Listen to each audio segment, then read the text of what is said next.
मुरली मनोहर करुणा सागर, मुरली मनोहर करुणा सागर, मुरली मनोहर करुणा सागर, मुरली मनोहर करुणा सागर, मुरली मनोहर करुणा सागर, मुरली मनोहर करुणा सागर, मुरली मनोहर करुणा सागर, मुरली मनोहर करुणा सागर, जय पीतांबर धारी, जय राधा माधव, जय कुंज बिहारी, जय राधा माधव, जय कुंज बिहारी। हरे कृष्णा कृष्ण कृष्ण हरे हरे, हरे रामा राम रामा हरे हरे, हरे कृष्णा कृष्ण कृष्ण हरे हरे, हरे राम राम राम हरे हरे, हरे कृष्णा कृष्ण कृष्ण हरे हरे, हरे राम राम राम हरे हरे, हरे कृष्णा कृष्ण कृष्ण हरे हरे, हरे राम राम राम हरे हरे, हरे कृष्णा।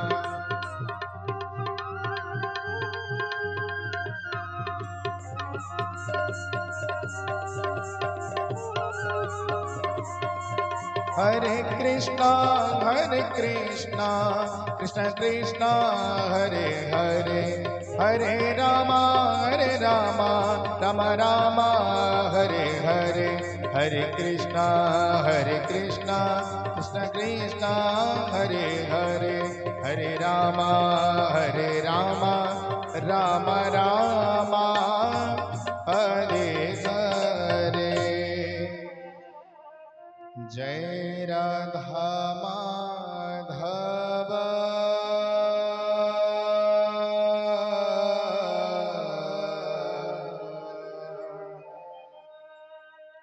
जय कुंज बिहारी,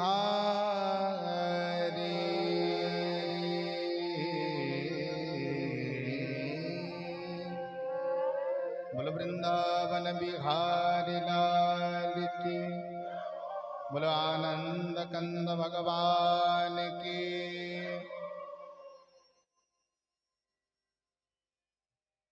अनंत कोटि ब्रह्मांड नायक राजाधिराज परम पिता परमात्मा के अशेष अनुकंपा से आज बरगढ़ की इस पावन धरती पर हम सब आज भागवत कथा के तीसरे दिवस में, तृतीय दिवस में प्रवेश कर रहे हैं। निश्चित रूप से परमात्मा की अहेतुक कृपा हमारे ऊपर है, जिस कारण हम सब बड़े प्रेम से, बड़े भाव से भगवान के इन दिव्य कथाओं का श्रवण कर रहे हैं। क्योंकि बड़े भाग पाइए सतसंगा, बिनहि प्रयास होई भव भंगा। और आज हम सब ठाकुर जी के चरणों में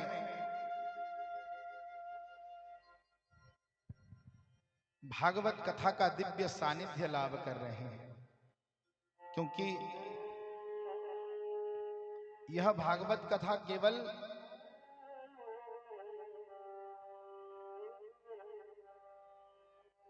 कोई विषय वस्तु नहीं, अपितु यह जीवन जीने की कला है।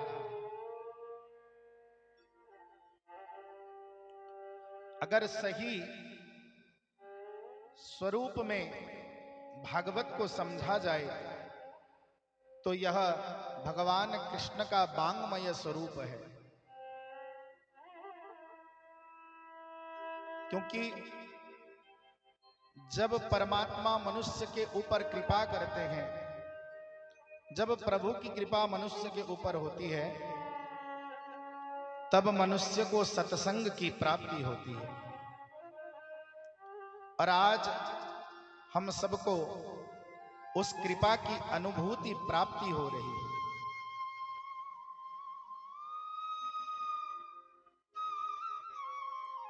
हम सब 2 दिनों से यही दिव्य कथा का रस श्रवण कर रहे हैं। इस कथा में इतना आनंद है कि यह मृत व्यक्ति को जीवित कर देती है।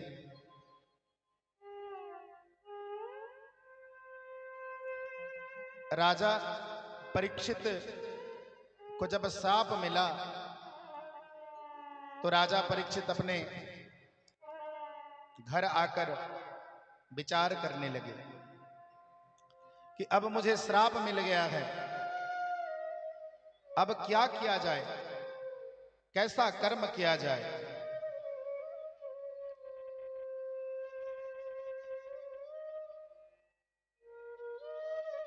क्योंकि जब मनुष्य को पता चल जाता है कि उसकी मृत्यु होने वाली है, तो मृत्यु के समय में क्या किया जाए।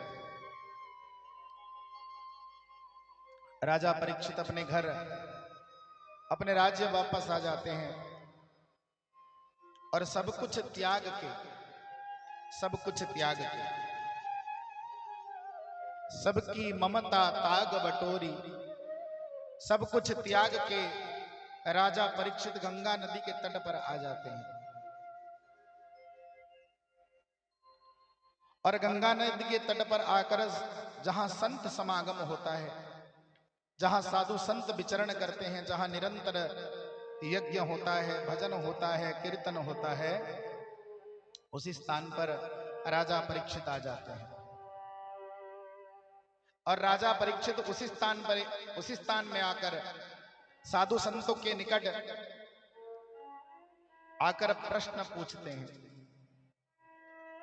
कि हे महात्मा, मेरे प्रश्नों का उत्तर दें कि मनुष्य सर्वदा मरणासन्न है, प्रत्येक क्षण मनुष्य की मृत्यु हो रही है,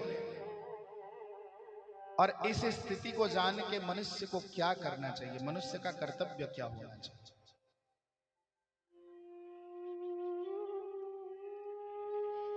राजा परीक्षित की मृत्यु अब 7 दिन में हो जाएगी। हम भी तो सब परीक्षित हैं, हमारी भी मृत्यु 7 दिन में होने वाली है। अगर आप कोई सोचते हैं मुझे ज्यादा दिन जीवित रहना है, तो यह संभव नहीं है। सोमवार से लेकर रविवार के बीच में ही सबकी मृत्यु होगी। इन 7 दिनों में ही हम सबकी मृत्यु होगी। इसलिए हमारी जीवन की अवधि भी 7 दिन ही है। 7 दिन की अवधि में हम सबको करना क्या चाहिए, इस जीवन का कर्तव्य क्या होना चाहिए, जीवन का धर्म क्या होना चाहिए, जीवन को कैसे जीना चाहिए। क्योंकि मनुष्य जीवन भर सुख के पीछे दौड़ता है और मनुष्य को सुख की प्राप्ति नहीं होती।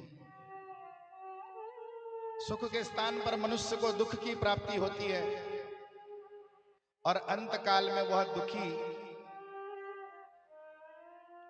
दुखी होकर ही उसकी मृत्यु हो जाती है, पीड़ाओं से उसकी मृत्यु हो जाती है। आज हम सभी पितरों का श्राद्ध करते हैं, घर में ब्राह्मणों को बुलाते हैं, भोजन कराते हैं, तर्पण करते हैं, पितरों के निमित्त पूजन कराते हैं। जैसे आज यहां आप अपने पितरों के लिए भागवत कथा करा रहे हैं, क्या पता कल हमारे संतान हमारे लिए कराए ना कराए, आने वाले समय में आपके लिए कोई श्राद्ध कराए ना कराए, इससे पहले अपनी पूंजी खुद जमा कर ले। आपके लिए कोई श्राद्ध कराए ना कराए वो बाद की बात है, उससे पहले अपनी पूंजी स्वयं जमा कर ले। और वो पूंजी क्या है? वह पूंजी केवल एक ही चीज है और वह है ठाकुर जी का नाम और भजन। इतना भजन कर ले, इतना नाम जाप कर ले कि आपके लिए कोई श्राद्ध करे ना करे, आपके लिए कोई तर्पण करे ना करे, उससे आपको कोई फर्क ना पड़े। इसलिए जीवन की सच्ची संपत्ति, सच्ची संपदा तो केवल भगवान का नाम ही है, नाम ही सच्ची संपदा है। राजा परीक्षित जब यह प्रश्न पूछ रहे होते हैं, तब उसी समय सौम्य रूप धारण करते हुए दिगंबर शरीर, अजानु बाहु, शिव जैसे दिगंबर स्वरूप धारण करते हुए सुखदेव जी महाराज गंगा तट में पधारते हैं। बोलो सुखदेव जी भगवान की जय। सुखदेव जी महाराज जब गंगा के तट में पधारते हैं तो सुखदेव जी महाराज को देखकर सभी संत महात्मा ऋषि मुनि प्रणाम करते हैं। राजा परीक्षित उनके चरणों में प्रणाम करते हैं और राजा परीक्षित भगवान को ही प्रार्थना कर रहे होते हैं कि प्रभु मार्गदर्शन करिए, क्योंकि आपके सिवा कोई दूसरा है नहीं जो मुझे इस संसार रूपी घोर सागर से तार सके। ना ही किसी में इतनी क्षमता है कि मुझे कोई मार्गदर्शन करा सके। माता के गर्भ में ब्रह्मा अस्त्र से आपने मेरी रक्षा की, जब जब मेरे जीवन में कष्ट आए तब तब आपने मुझे संभाला। हे नाथ, आज इस दास की प्रार्थना स्वीकार करें। हे परमपिता परमात्मा, मुझे मार्गदर्शन करें। जब कोई भी भक्त भगवान को सच्चे मन से, सच्चे भाव से भगवान को बुलाता है, परमात्मा को बुलाता है, तो परमात्मा किसी ना किसी रूप में उसके निकट आ जाता है, किसी ना किसी रूप में। भगवान हमारे निकट भी आते हैं। जब जब हमारे जीवन में समस्या होती है ना, परमात्मा आते हैं, पर हम उनको जान नहीं पाते, क्योंकि ये मन की कोठरी इतनी मैली हो चुकी है, इतना धुंधला हो चुका है कि हमको दिखाई नहीं देता कि सही क्या है, गलत क्या है। परमात्मा कभी कोई जीव रूप में भी आ जाते हैं, कभी पशु के रूप में आते हैं, कभी पक्षी के रूप में, कभी गुरु के रूप में, कभी माता पिता के रूप में, कभी मित्र के रूप में, कभी सखा के रूप में। परमात्मा तो आते ही हैं। जब जब हमारे जीवन में समस्या होती है तब तब परमात्मा हमारे जीवन में आते हैं, किसी ना किसी रूप में, निश्चित रूप से आते हैं। इसलिए हम सबको निरंतर हमारे मन को साफ रखना चाहिए। चाहे आप सुंदर वस्त्र पहने ना पहने, चाहे बहुत अच्छे भोजन करें ना करें, परंतु मन को साफ रखें, क्योंकि मेरे ठाकुर जी का दूसरा नाम भावग्राही है। उनको सब भावग्राही बुलाते हैं। क्योंकि सबके भीतर के भाव को वो परीक्षण करते हैं, देखते हैं, और उसी भाव के अनुसार ये यथामा प्रपद्यन्ते, और जो जिस भाव से उनको बुलाता है उसी भाव से उसके निकट आ जाते हैं।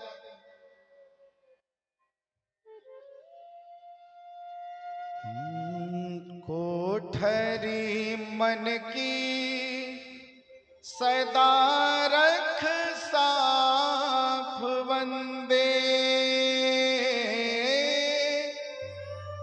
कौन जाने कब स्वयं प्रभु आना बैठे। तुम बुलाते हो यस यदि उस भावना से,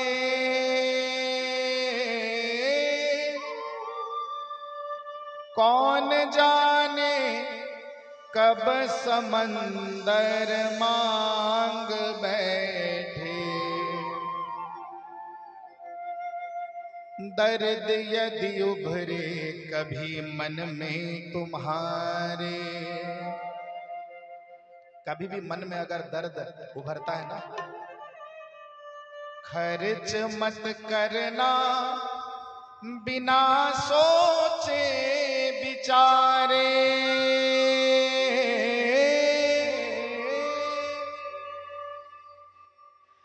दर्द से रिश्ता सदा प्रभु का जुड़ा है, नाम करुणा सिंधु ही उसका रहा है। नाम करुणा सिंधु ही उसका रहा है। कोठरी मन की सदा रख साफ बंदे, कौन जाने कब स्वयं प्रभु आना बैठे। कोठरी मन की सदा रख साफ बंदे, कौन जाने कब स्वयं प्रभु आना बैठे।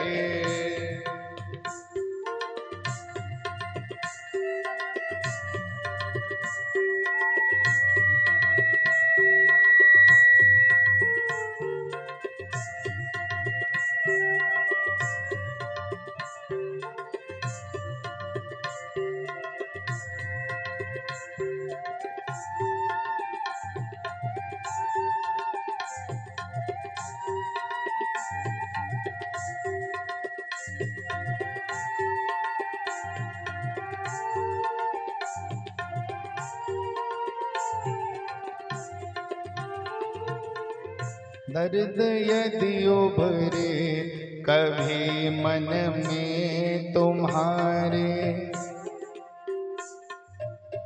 दर्द यदि उभरे कभी मन में तुम्हारे, खर्च मत करना बिना सोचे विचारे।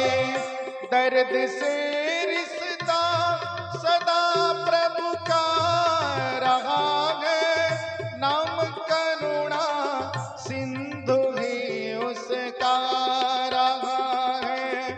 नाम करुणा सिंधु ही उसका रहा है। कोठरी मन की सदा रख साफ बंदे, कौन जाने कब स्वयं प्रभु आना बैठे। इसलिए हम सबको सदैव जागृत रहना चाहिए। राजा परीक्षित का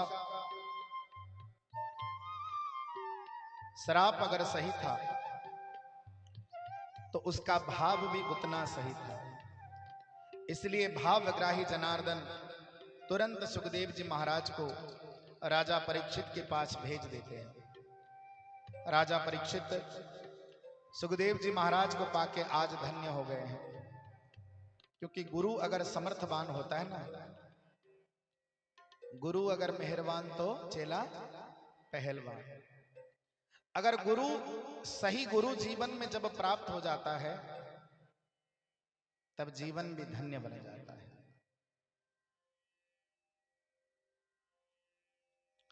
इसीलिए आज सुखदेव जी महाराज राजा परीक्षित के सामने उपस्थित हैं और सुखदेव जी महाराज को देखकर राजा परीक्षित प्रश्न करते हैं, हे भगवान, मनुष्य सर्वदा मरणासन्न है, इसलिए उसको क्या करना चाहिए? और दूसरा प्रश्न, मनुष्य को अपने जीवन में क्या करना चाहिए? जीवन भर मनुष्य को किस प्रकार का कर्म करना चाहिए? और मनुष्य सर्वदा मरणासन्न है, आज नहीं तो कल सबको जाना ही है।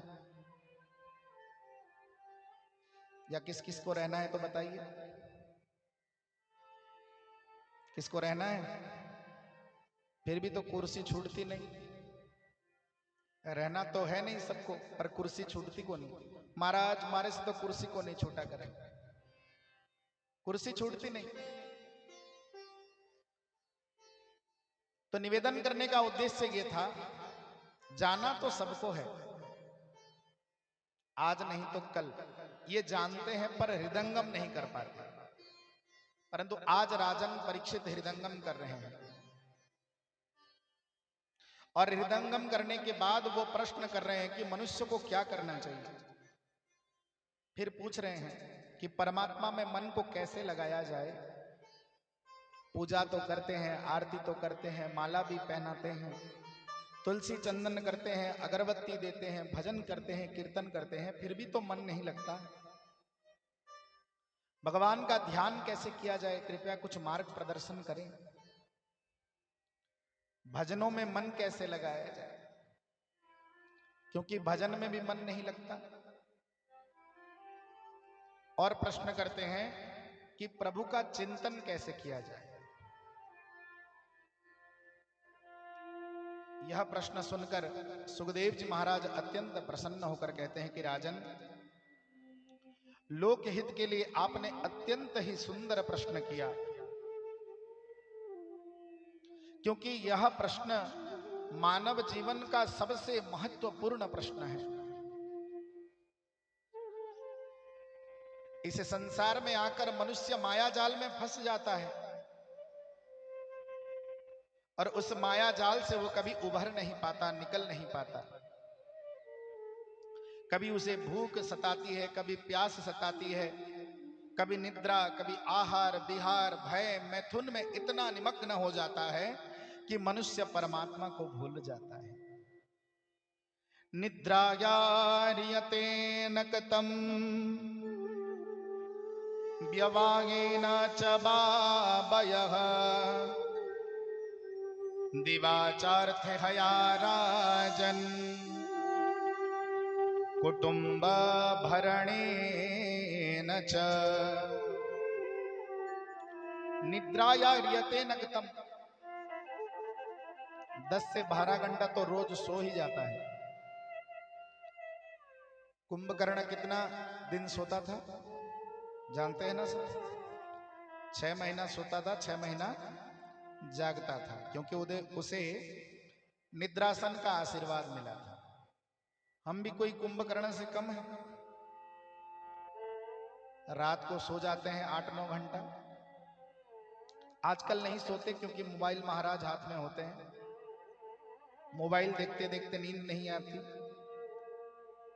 और फिर भोजन करने के बाद दोपहर में भी बढ़िया नींद आ जाती है 4-5 बजे तक। 2-3 बजे से 4-5 बजे तक आराम ही करते रहते हैं, सोते ही रहते हैं। निद्रा से बहुत प्रेम है सबको। अभी कुछ देर में भी निद्रा देवी पंडाल में धीरे धीरे प्रवेश करेंगी, देखना। मौसम थोड़ा और ठंडा होने दीजिए। अभी थोड़ा सूर्य भगवान का ताप जो है ना, थोड़ी गर्मी हो रही है, पसीना भी आ रही है। थोड़ा जब समय ठंडा हो जाएगा तो निद्रा देवी धीरे धीरे बढ़िया प्रवेश करेगी। बोल वृंदावन बिहारी लाल की। निद्रा से हम सबको बहुत प्रेम है, इसलिए सुखदेव जी महाराज कहते हैं, निद्राया ह्रियते न गतम व्यवागेन च बाबयः दिवाचार्थ हया राजन कुटुंब भरणेन च। दिन में अगर 12 घंटा सो जाते हैं तो महीने में कितना दिन हो जाता है? 15 दिन। हिसाब लगा लीजिए, महीने में अगर 15 दिन तो साल में कितना? 6 महीना। तो हम भी कोई कुंभकर्ण से कम है? 6 महीना सोने के बाद मनुष्य क्या करता है? दिन भर एक ही चिंता में रहता है, परिवार का भरण पोषण कैसे हो, अर्थ की चिंता में रहता है। और जब अर्थ की चिंता में रहता है उसे प्रभु की भक्ति नहीं मिल पाती। इसलिए हे राजन, यह जीवन सीमित है और प्रतिक्षण प्रतिपल मृत्यु की ओर बढ़ रही है। वास्तव में ये जीवन मृत्यु की ही अमानत है। ये जो जीवन है ना, ये मृत्यु की अमानत है। कभी भी इसे तुरंत वापस बुला सकती है, आ जाओ काम हो गया, आ जाओ, बहुत जी लिए। परंतु मनुष्य अस्वस्थ है। राजा युधिष्ठिर महाराज को यक्ष प्रश्न करते हैं, किमाश्चर्य, सबसे बड़ा आश्चर्य क्या है? किमाश्चर्य। तो युधिष्ठिर महाराज कहते हैं कि संसार में सबसे बड़ा आश्चर्य तो वह है कि मनुष्य प्रत्येक दिन मनुष्य की मृत्यु होती है और हम उसे देखते भी हैं, जानते भी हैं,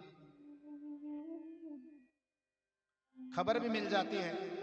आज हमारे यहाँ खबर भी मिल जाती है, हम सबको परिवार में, रिश्तेदारी में किसी ना किसी की मृत्यु तो होती है, खबर भी मिल जाती है। मृत्यु को देखने के बाद, सुनने के बाद भी मनुष्य जागृत नहीं हो पाता। इससे बड़ा आश्चर्य और क्या है? इसलिए जब कभी शव यात्रा होती है, शव यात्रा माने सबको जब स्मशान की ओर लिया जाता है, तो उस समय क्या कहा जाता है? राम नाम सुनाई नहीं दे रहा। आज शायद सबका उपवास है, मंगलवार नहीं। राम नाम, हरि नाम सत्य है ना कि मिथ्या है? अब जो मर चुका है, जिसके शरीर में प्राण नहीं है, उसके सामने अगर राम नाम सत्य है कहा जाएगा तो क्या फायदा? कंधे में जो सब है, क्या वो सब उसको सुनाई देगा? नहीं, वो हमारे लिए है कि देख लो आपकी अवस्था भी ऐसे ही होने वाली है। इसलिए सत्यता को स्वीकार करो और राम नाम ले लो। राम नाम सत्य है।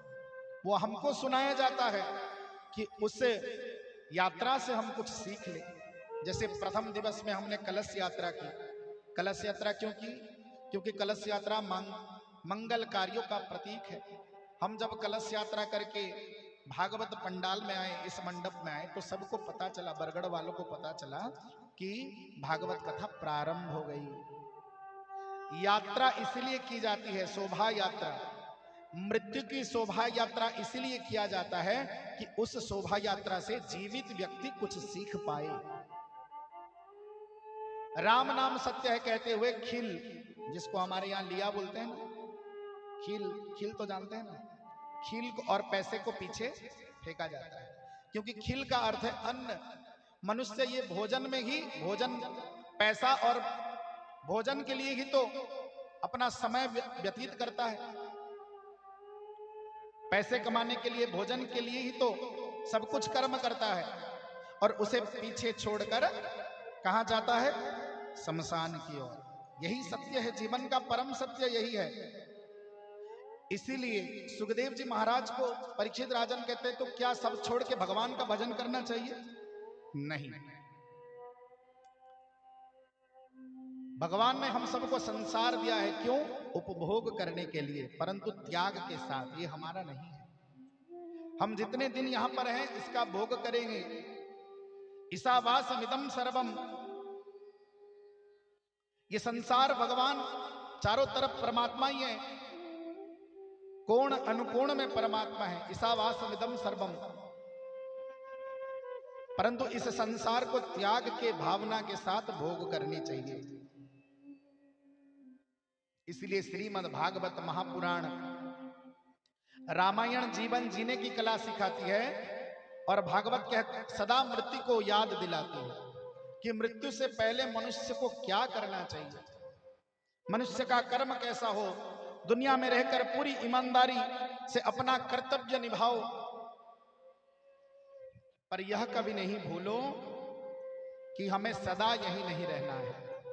इसलिए जीवन के अंतिम साथी यही है, ठाकुर जी हैं। सुख के सब साथी, दुख में ना कोई। सुख के सब साथी, दुख में न कोई।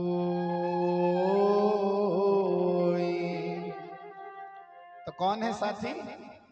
मेरे राम, मेरे राम, तेरा नाम एक साँचा, दो जाना कोई।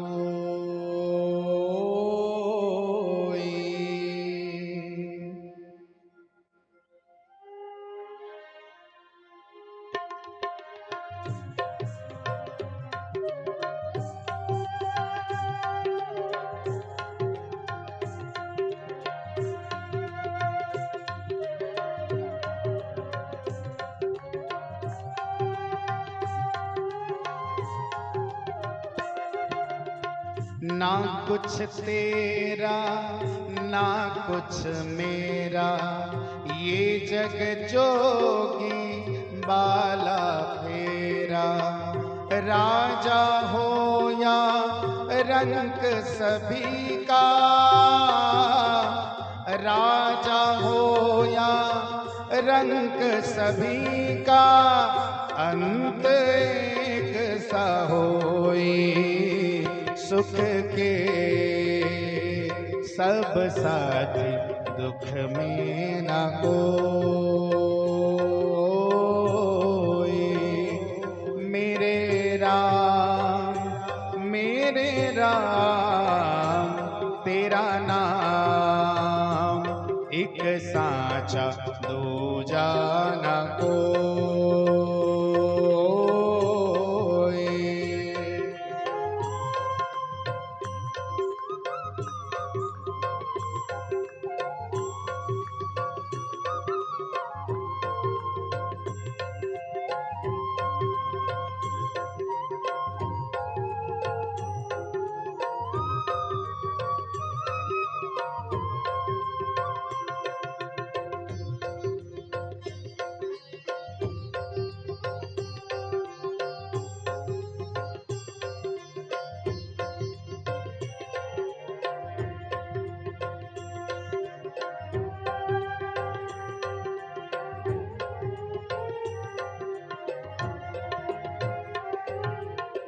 जीवन आनी जानी छाया,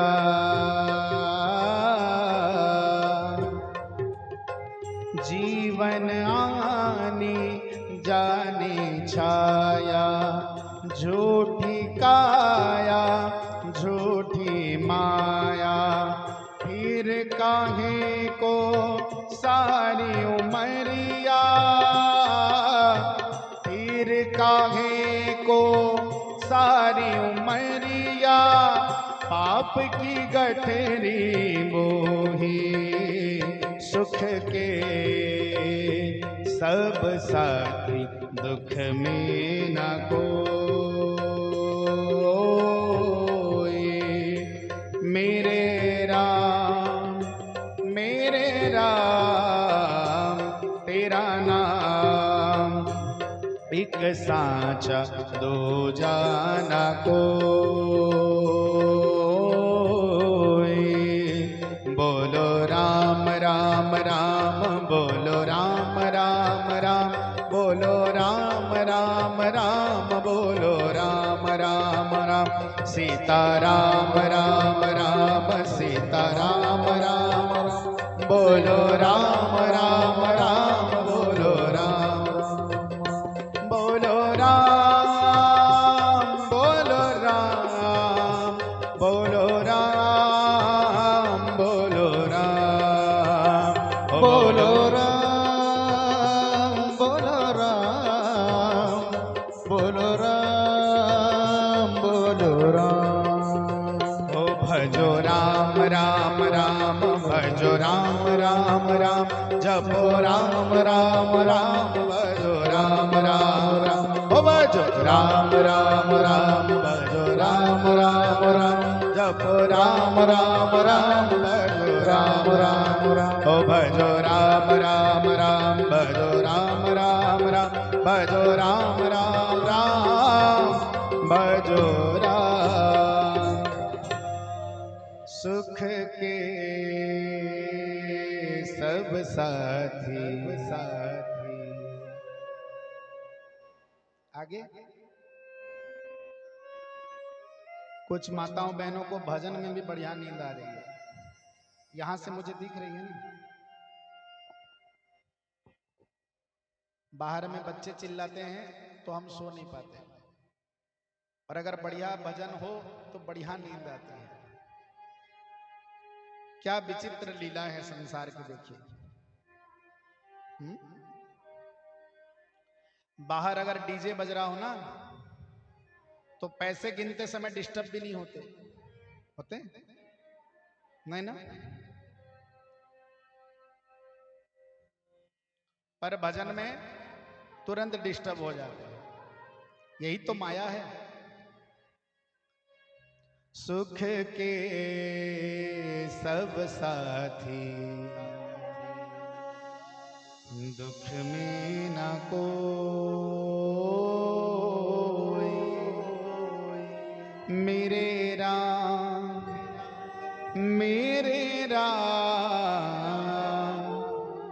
तेरा नाम एक सांचा दो जाना कोई।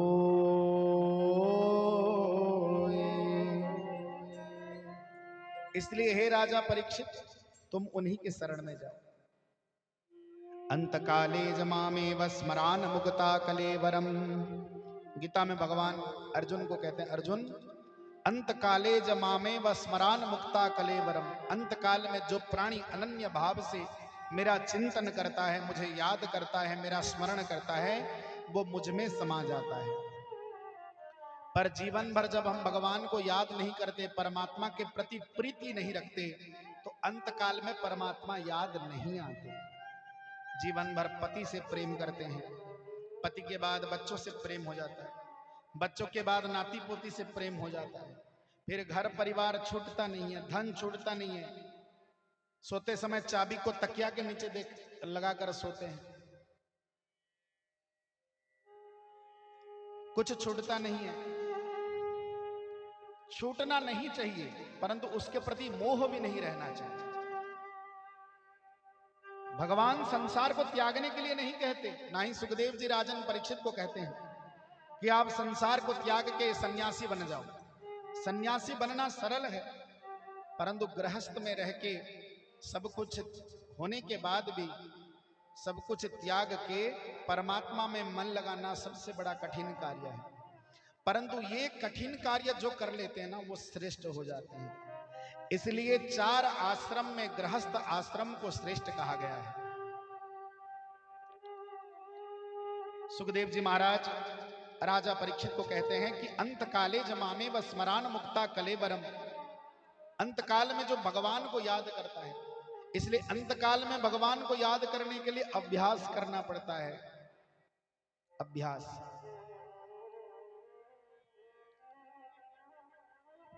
इसलिए अभ्यास के लिए निरंतर भगवान का नाम लेना पड़ता है। अब राजा परीक्षित कहते हैं, भगवान परमात्मा के शरण में तो मैं निश्चित रूप से जाऊंगा, क्योंकि मेरे पास और कोई ऑप्शन ही नहीं है।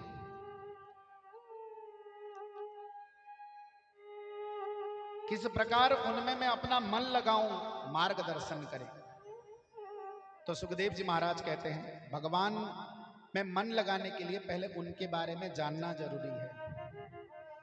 भगवान काले हैं, गोरे हैं, लंबे हैं, नाटे हैं, छोटे हैं, सुंदर हैं, असुंदर हैं, क्या है उनका स्वरूप। जब तक किसी के बारे में हम नहीं जानते, नहीं सुनते, तब तक उसके प्रति प्रेम भाव नहीं आता।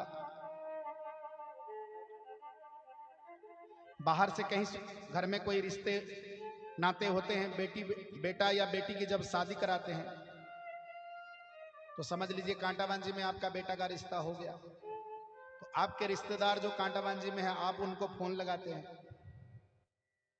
शर्मा जी के घर में जो बेटी है या गोयल जी के घर में जो लड़की है वो कैसी है। जब वहां से कंफर्मेशन आता है कि वो अच्छी है, आगे बढ़ सकते हैं, तब हम भी आगे बढ़ते हैं। तो कहने का तात्पर्य यह है कि जब तक हम नहीं सुनते, श्रवण नहीं करते, तब तक वह चिंतन में नहीं आता। जब तक चिंतन में नहीं आता तब तक मनन नहीं होता, और जब तक मनन नहीं होता तब तक हृदय में भाव नहीं उभरती। इसलिए भगवान को जानने से पहले उनके विषय में जानना भी बहुत जरूरी है। तो राजा परीक्षित बड़े विनम्र भाव से, आज राजा परीक्षित ना ही दाल चावल खिचड़ी खा के बैठे हैं और ना ही समोसा पकौड़ी खाए हैं, निराहार हैं। आज तो केवल नाम का आहार करना है। आज से 7 दिन राजा परीक्षित अन्न जल सब कुछ त्याग के गंगा नदी के किनारे राजा परीक्षित के निकट बैठे हैं और कहते हैं कृपा करके भगवान का स्वरूप क्या है, मुझे मार्ग प्रदर्शन करें। तो सुखदेव जी महाराज राजा परीक्षित को कहते हैं जब यह संसार कुछ नहीं था, जल में डूबा हुआ था, तब परमात्मा के मन में इच्छा हुई, प्रभु के मन में इच्छा हुई, एक बहुश्यामा, एक से अनेक होने की इच्छा हुई। तो उस समय परमात्मा ने अपने दिव्य ऊर्जा से 3 तत्व का निर्माण किया, सात्विक तत्व, राजसिक तत्व और तामसिक तत्व। सात्विक, राजसिक और तामसिक। महतत्व से अहंकार की उत्पत्ति हुई और तामस तत्व से पंच तन्मात्रा। पंच तन्मात्रा माने शब्द, स्पर्श, रूप, रस, गंध, ये पंच तन्मात्रा है। हम जब स्पर्श करते हैं पता चलता है ये गर्म है या ठंडा है, सबके पास ये अनुभूति है। शब्द जब हमको सुनाई देता है पता है ये अच्छा शब्द है या विकृत शब्द है। कोई प्रेम से बुलाता है तो भी समझ जाते हैं, कोई क्रोधित होकर बुलाता है तो उस भाव को भी शब्द के माध्यम से हम समझ जाते हैं। रूप भी हम देख लेते हैं, नेत्रों से हम दर्शन कर सकते हैं। शब्द, स्पर्श, रूप, रस। गुलाब जामुन कड़वा लगता है ना, गुलाब जामुन, या खट्टा लगता है, मीठा? अच्छा, सबका टेस्ट ठीक है। तो गुलाब जामुन मीठा लगता है, करेला कड़वा लगता है, ये रस है जिसको हम आस्वादन करते हैं। शब्द, स्पर्श, रूप, रस, गंध के साथ परमात्मा ने पंच महाभूत का निर्माण किया, अग्नि, जल, वायु, पृथ्वी और आकाश। और वैकारिक अहंकार, राजसिक अहंकार से भगवान ने मन और इंद्रियों का निर्माण किया। इंद्रियों के 10 अधिष्ठाता देवता भी हैं, सूर्य, अश्विनी कुमार, आकाश, वरुण, वायु, इंद्र, ब्रह्मा और विष्णु, इन सब का निर्माण हुआ। आगे जाकर परमात्मा ने पंच ज्ञानेंद्रिय की उत्पत्ति की। श्रोत्र, त्वचा, नेत्र, जीवा, प्राण, ये 5 ज्ञानेंद्रिय। उस ज्ञानेंद्रिय के साथ परमात्मा ने कर्मेंद्रियों का निर्माण किया। पाद, पाणी, पायु, उपस्थ। पाद माने चरण, पाणी माने हाथ, पाद माने विवाह आदि विवाह कार्ड में क्या लिखा जाता है? पाणी ग्रहण। देखते हैं ना, पाणी ग्रहण, पाणी ग्रहण का समय दिया जाता है। पाणी माने हाथ। पाद पाणी, पायु माने गुदा, उपस्थ माने जननेन्द्रिय। भगवान ने ये सब कुछ निर्माण किया और ये सब मिलकर परमात्मा ने एक अंड का निर्माण किया। अंड, अंड माने अंडा। ये सब मिलकर एक अंड का निर्माण किया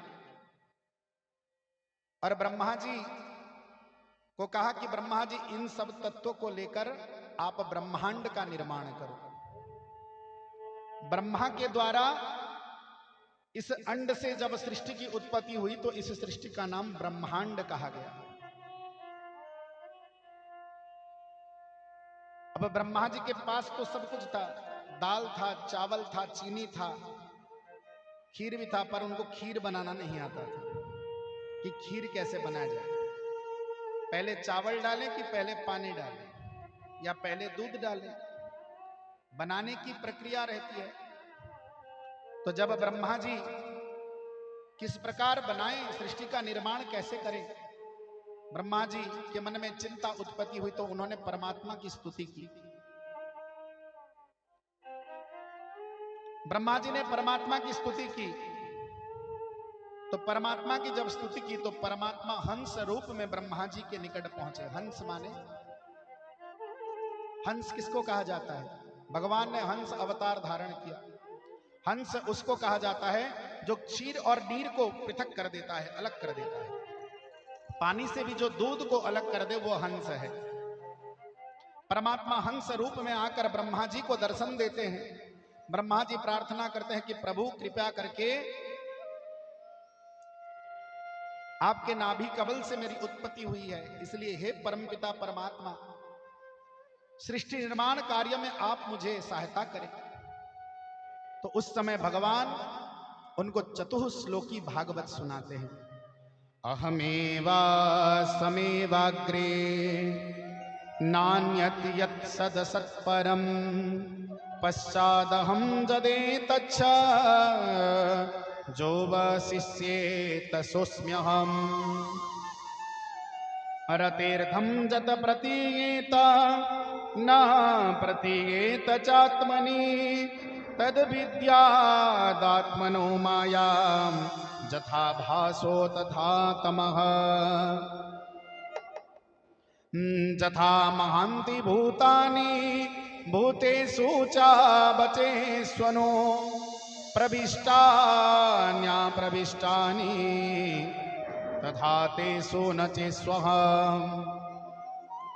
एतावदेव जिज्ञासं तत्त्वजिज्ञासुनात्मनः अन्वयाभ्यातिरेकाभ्यां यत् सत् सर्वत्र सर्वदा यत् सत् सर्वत्र सर्वदा।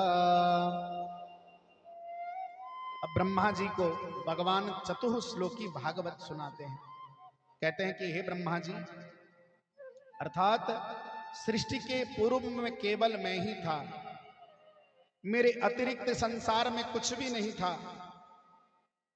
जहां यह सृष्टि नहीं है वहां भी मैं हूं और जहां सृष्टि है वहां भी मैं ही हूं। मैं ही सब कुछ हूं। परमात्मा ब्रह्मा जी को भागवत का दिव्य उपदेश प्रदान करते हैं और ब्रह्मा जी को कहते हैं, ब्रह्मा जी आप गायत्री का जाप करें। ब्रह्मा जी को भगवान गायत्री मंत्र प्रदान करते हैं और ब्रह्मा जी गायत्री मंत्र जाप करके तपस्या करके, क्योंकि बिना तपस्या से निर्माण नहीं हो सकता। भागवत करना तो सरल है, पहले उसकी व्यवस्था करना बहुत कठिन है। हमारे यहाँ बैठे हैं सब भैया लोग, उनको पूछिए कितना माथा दौड़ाना पड़ता है भागवत कराने के लिए। कहाँ से टेंट वाला को व्यवस्था करे, साउंड वाले भैया कहाँ से आएंगे, रसोईया कहाँ से मंगाएंगे, कौन से दुकान से दाल चावल लाएंगे, बहुत व्यवस्था करनी पड़ती है। और ये व्यवस्था को ही तप कहा जाता है, तप करनी पड़ती है। और जब तक आप तप नहीं करेंगे तब तक कार्य सफल नहीं होता। तो ब्रह्मा जी ने कई वर्षों तक तप किया और तप करने के बाद ब्रह्मा जी ने जीवों का निर्माण किया, ब्रह्मांड का निर्माण किया। अनेक वर्ष तपस्या करने के बाद ब्रह्मा जी ने स्वेदज को जात किया। स्वेद माने जल। जल से जिस जीव की उत्पत्ति हुई उसको स्वेदज कहा गया। छोटे छोटे जीव जंतु होते हैं ना, जल में जो छोटे छोटे कीड़े रहते हैं, ब्रह्मा जी ने स्वेदज का निर्माण किया और उनको प्रश्न किया कि आप कौन हो। तो स्वेदज के भीतर प्राण तो है, जीवन तो है, पर ज्ञान नहीं। इसलिए स्वेदज सब अपने अपने कर्म में लिप्त हो गए। ब्रह्मा जी के मन में संतुष्टि नहीं हुई। ब्रह्मा जी ने पुनः तप किया और तप के प्रभाव से उद्भिद का निर्माण किया।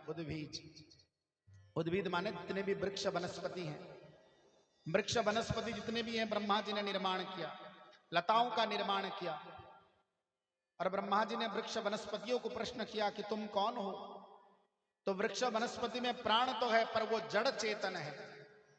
प्राण तो है पर जड़ है। तो वृक्षों ने भी उत्तर नहीं दिया। ब्रह्मा जी ने पुनः तप किया।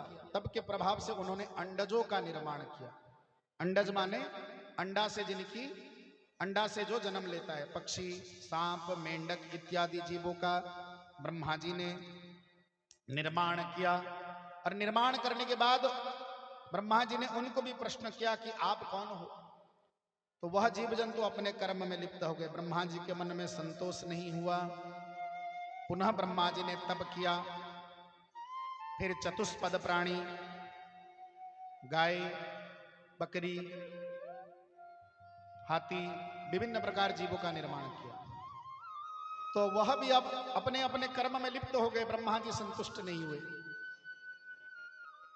ब्रह्मा जी ने पुनः तप किया और तप करने के बाद कई वर्षों की तपस्या, कई कल्पों की तपस्या के बाद उन्होंने मनुष्य को जन्म दिया। ब्रह्मा जी के शरीर से मनु और शतरूपा का जन्म हुआ। और जब मनुष्य का जन्म हुआ तो ब्रह्मा जी ने उनको प्रश्न किया कि आप कौन हो। तो ब्रह्मा जी के प्रश्न को सुनकर वह कहने लगा, अहम ब्रह्मस्मिन, में ब्रह्म का स्वरूप हूं। ब्रह्मा जी प्रसन्न हो गए। ब्रह्मा जी अपने कृति को लेकर भगवान विष्णु के निकट लेकर गए। जैसे बच्चा, हमारे घर के बच्चे अगर कोई प्राइज लाते हैं ना स्कूल से, तो दौड़ दौड़ के कप उठा कर आते हैं, मम्मा पापा देखो मैं बहुत आज जीत के आया हूं, आज मुझे फर्स्ट प्राइज मिला है। आज ब्रह्मा जी अपने कार्य में कुशल हैं, दक्ष हैं, सफलता मिली है, तो भगवान विष्णु के निकट उस जीव को लेकर खड़े कर देते हैं। और भगवान विष्णु भी उसी जीव को पूछते हैं कि तुम कौन हो। तो वह जीव कहता है, सच्चिदानंदो हम, मैं ही तो हूं जो सत्य चित्त आनंद स्वरूप हूं। और भगवान विष्णु भी बहुत प्रसन्न हो जाते हैं। और तब ब्रह्मा जी उसी जीव को भगवान शिव के पास लेते हैं।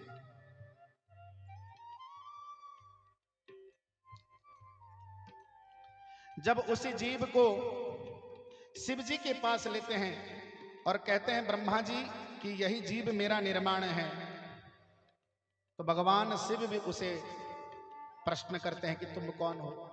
तो जीव उत्तर देता है, मनोवृद्ध अहंकार चेता निनाहम, न च स्तोत्र जीवे न च घ्राण नेत्रम, न च व्योम भूमि न तेजो न वायु, चिदानंद रूपः शिवोऽहं शिवोऽहं, चिदानंद रूपः शिवोऽहं शिवोऽहं, चिदानंद रूपः शिवोऽहं शिवोऽहं।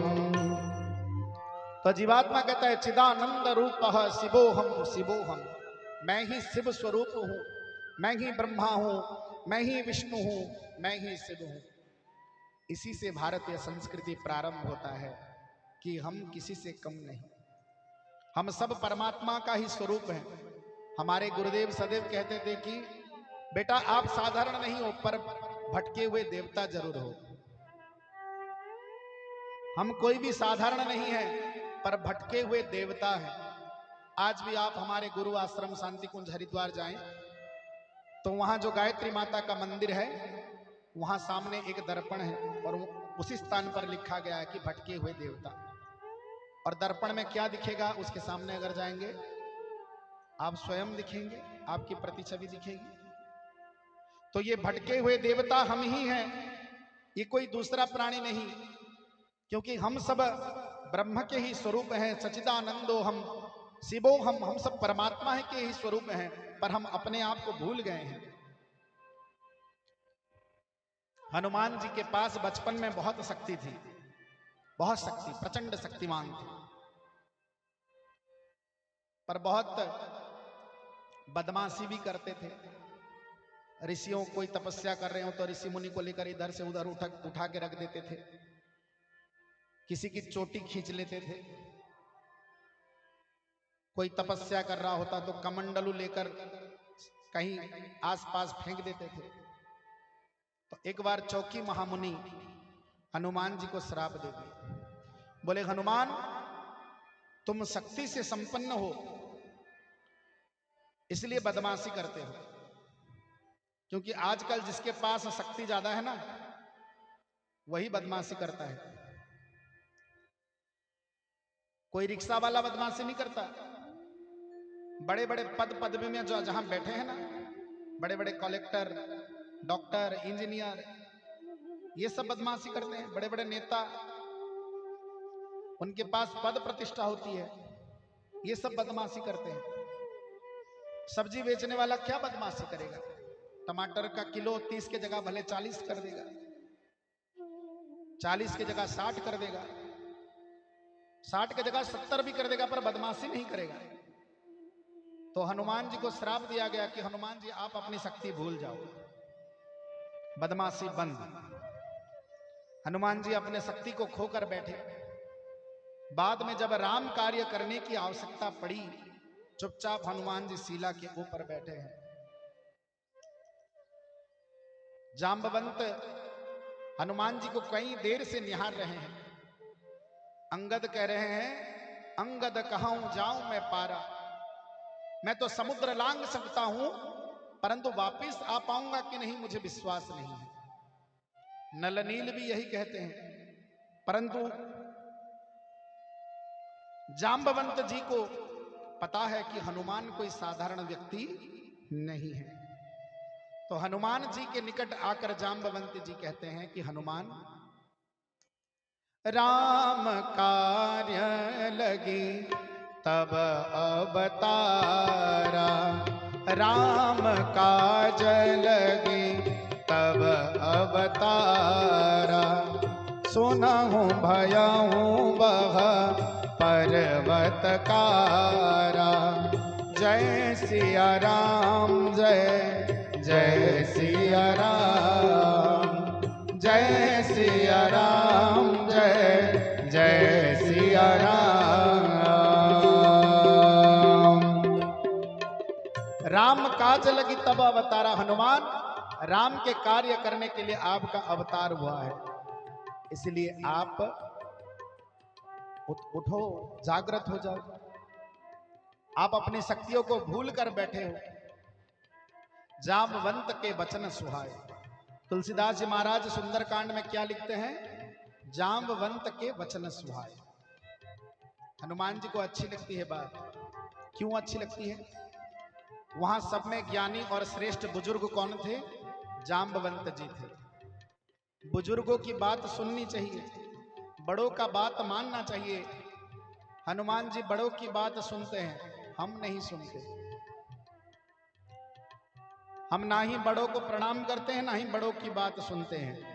हमारी क्वालिटी तो यह है कि हम सदैव बड़ों का निरादर करते हैं। बोलो वृंदावन बिहारी लाल की। अच्छा बताइए, सुबह उठते साथ बड़ों को प्रणाम कौन करते हैं? हो गया कल्याण। चलिए, बड़ों को प्रणाम नहीं करते। जितने सासू माँ बैठे हैं वो अपने सासू माँ को नहीं करती थी, और जितने बहू हैं वो अपने सासू माँ को नहीं करते, जितने पुत्र हैं वो अपने माता पिता को नहीं करते थे, उनके माता पिता उनके पिता माता को नहीं करते थे, क्योंकि संस्कार तो माता पिता से ही मिलता है। आजकल तो हाय हेलो का जमाना है। पहले कमर दर्द होता था तो हाय हाय करते थे, घुटनों में दर्द होता तो क्या करते थे? हाय हाय करते थे। आजकल कहीं भी मिलो तो क्या करते हैं? अरे बताइए, आप ही तो करते हैं, सब हाय हाय ही तो करते हैं। सारे दुखी हैं अपने कर्म से, इसीलिए किसी को भी देखो सब हाय हाय करते रहते हैं।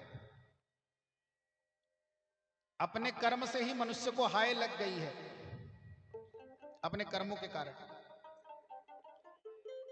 तो ब्रह्मा जी जीव का निर्माण करने के बाद सृष्टि क्रम में ब्रह्मा जी मनु और शतरूपा को कहते हैं कि आप सृष्टि का निर्माण करो।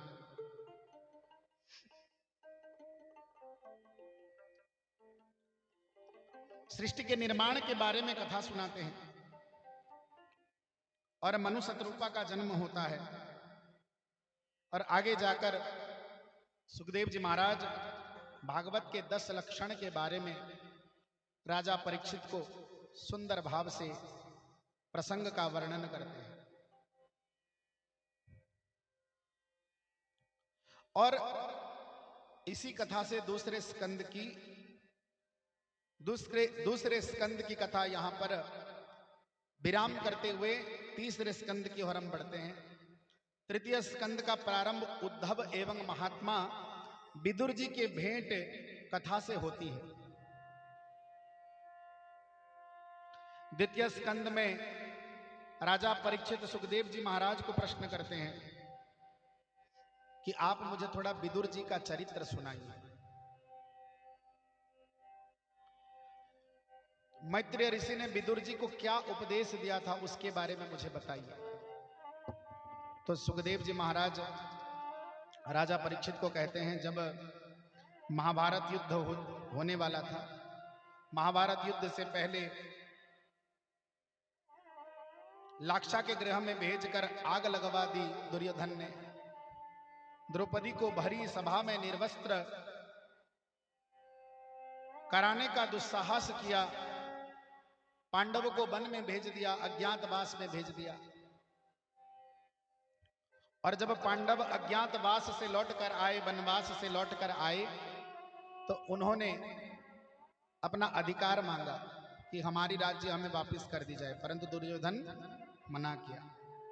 तो विदुर जी धृतराष्ट्र के पास जाकर कहते हैं कि हे धृतराष्ट्र जी, हे राजन, 5 पांडवों का जो अधिकार है उनका अधिकार उन्हें प्रदान किया जाए। आप दुर्योधन के स्नेह में अज्ञानी हो गए हैं, आप स्वयं विचार करें। और जब उसी समय दुर्योधन को पता चलता है कि विदुर अपनी नीति धृतराष्ट्र को प्रदान कर रहे हैं, तो दुर्योधन, दुशासन इत्यादि भ्राता क्रोधित होकर विदुर जी को कहते हैं, हमारे टुकड़ों से पलने वाले तुम दासी पुत्र हो और तुम हमको ज्ञान प्रदान करते हो, तुम तुरंत हमारे राज्य से चले जाओ। विदुर जी को अपमानित करके दुर्योधन अपने राज्य से विदुर जी को विताड़ित कर देता है। विदुर दुखी नहीं होते, विदुर प्रसन्न होते हैं। क्यों? सच्चा भगवान का भक्त वही है जो निंदा में भी अपनी भलाई को ग्रहण कर ले। विदुर जी स्वयं चाहते थे कि वो हस्तिनापुर से दूर चले जाए, क्योंकि हस्तिनापुर में अधर्म का वातावरण था। जहां अधर्म रहता है वहीं अशांति भी रहती है। इसलिए आजकल हम सब यही कहते हैं कि अशांति है महाराज, शांति नहीं है जीवन में। अच्छा, कौन कौन शांति से है? एक बार हाथ ऊपर करें। कोई भी नहीं? थोड़ा थोड़ा ऐसे कर रहे हैं, फिर नीचे कर रहे हैं। मतलब है तो महाराज फिर अशांति आ जाती है, थोड़ी थोड़ी शांति आती है, थोड़ी थोड़ी अशांति। अशांति का केवल एक ही कारण है, अधर्म। जहां अधर्म है वहां अशांति आती है। विदुर जी हस्तिनापुर त्याग कर चले जाते हैं, पर जब विदुर जी हस्तिनापुर त्यागते हैं तब से विनाश लीला प्रारंभ हो जाती है। क्यों? रामायण में सुंदर कथा है।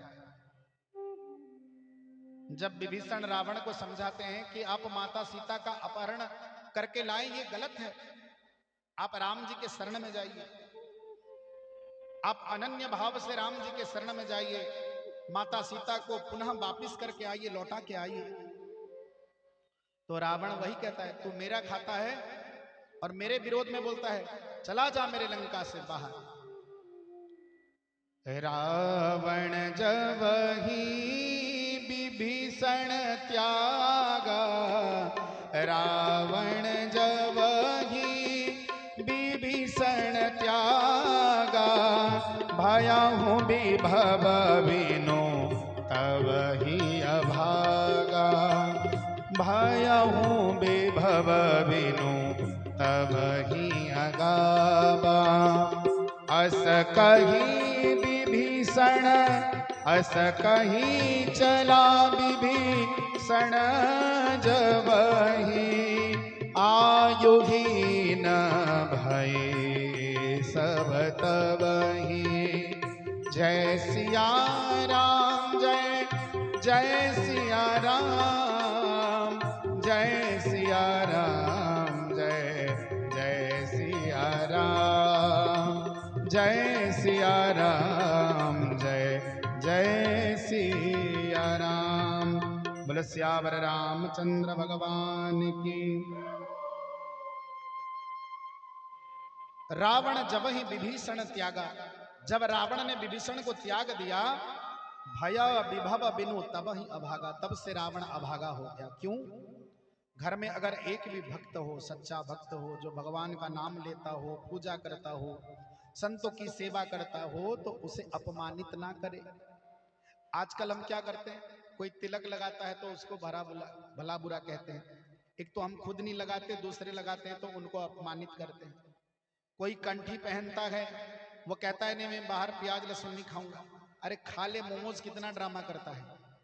क्या होगा ये कंठी पहनकर? देख मैं सोने का चेन पहना हूं, कंठी में क्या है बता? जो आनंद सोने के चेन में है, क्या वो कंठी में है? तो जहां पे कोई भक्त हो उसे अपमानित नहीं करना चाहिए, उसका सम्मान करना चाहिए। रावण जब ही विभीषण त्यागा, विभीषण के जाने के बाद रावण अभागा बन गया। उसी तरह जब विदुर ने हस्तिनापुर को त्यागा, तब से दुस्शासन, दुर्योधन आदि भ्राता अभागा बन गए। विनाश की लीला प्रारंभ हो गई, महाभारत युद्ध प्रारंभ हो गया। आगे जाकर विदुर जी जब वृंदावन धाम आते हैं, यमुना नदी के किनारे उद्धव जी के साथ उनका भेंट होता है। और संत महात्मा जब उनका भेंट होता है तो वो एक दूसरे को ये नहीं पूछते कि आज घर में क्या सब्जी बनी थी, भागवत में कल कौन सा ड्रेस पहनना है, ये नहीं पूछते थे। संत महात्मा कभी भी भेंट होते थे तो यह पूछते थे कि भगवान जी के बारे में ही चर्चा करते थे, शास्त्र की चर्चा करते थे, सत्संग करते थे। तो जब उद्धव जी से विदुर जी का भेंट होता है तो वह कहते हैं कि भगवान जी के बारे में कुछ बताइए। भगवान के लीलाओं का श्रवण करते हैं कि उद्धव जी आप स्वयं कृष्ण के स्वरूप हैं, इसलिए कृष्ण के लीलाओं के बारे में मुझे ज्ञान प्रदान करें। विदुर जी भगवान की दिव्य कथा का श्रवण जब उद्धव जी जब विदुर जी को दिव्य कथा का श्रवण कराते हैं तो उद्धव जी आनंदित भाव से कथा का श्रवण करते हैं। अंत में विदुर जी को उद्धव जी कहते हैं कि भगवान जब अपने स्वधाम गोलक धाम को पधार रहे थे तो जाने से पहले उन्होंने मुझे दिव्य भागवत का ज्ञान प्रदान किया। बोलो वृंदावन बिहारी लाल की, बोलो निद्रा देवी की, निद्रा देवी की जय हो गया कल्याण। अच्छी भागवत सुन,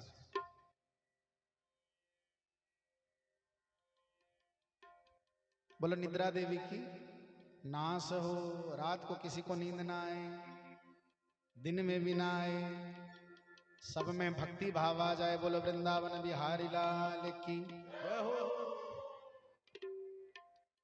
अब भागवत कथा सुनने का जब आग्रह करते हैं विदुर जी,